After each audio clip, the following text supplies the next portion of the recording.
Palmer explores philosophical definitions of atheism in this nice short reading. Negative atheism is just being without theism, or without belief in God. The atheist hasn't explicitly denied or rejected theism. It could be someone who finds the concept of God meaningless, or it could just be indifference. Positive atheism is what we're more used to these days. It is the explicit denial of theism and the promotion of naturalism.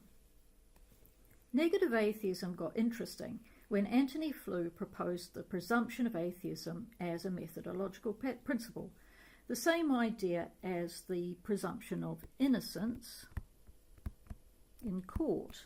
The prosecution has to prove the positive, that the defendant committed the crime. The defendant doesn't have to prove that he didn't. Similarly, theists have the burden of proof.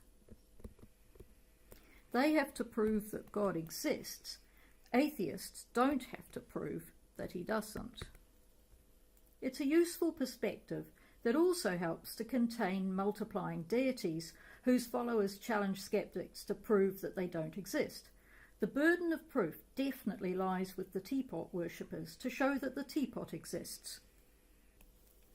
Mostly what we have these days is positive atheism of the sort now known as new atheism, although there's nothing new about it.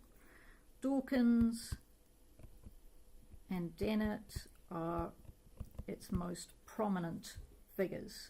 They don't just knock down theism, they promote naturalism in the form of reason and science. But it's what most of us do about gods other than our own. We deny that they exist. The slogan that appeared on London buses during a campaign by the humanists made this point. Agnosticism is a special sort of don't know. As we saw with Clifford, the idea is that you never go beyond the evidence. No leaps of faith. Huxley argued that we can only ever have evidence for real phenomena and never what might lie behind them, an idea we saw in pluralism but with a different outcome. If we can never have empirical or scientific evidence for something, we must suspend judgment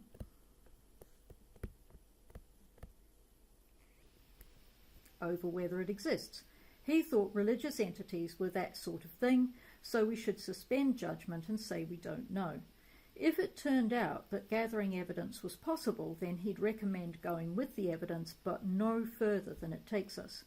Obviously, Dawkins and Dennett think they do have evidence, and it shows naturalism is right and theism wrong. This has gone down badly with theists and pushed us back into argument as war territory, but we'll try to rise above it.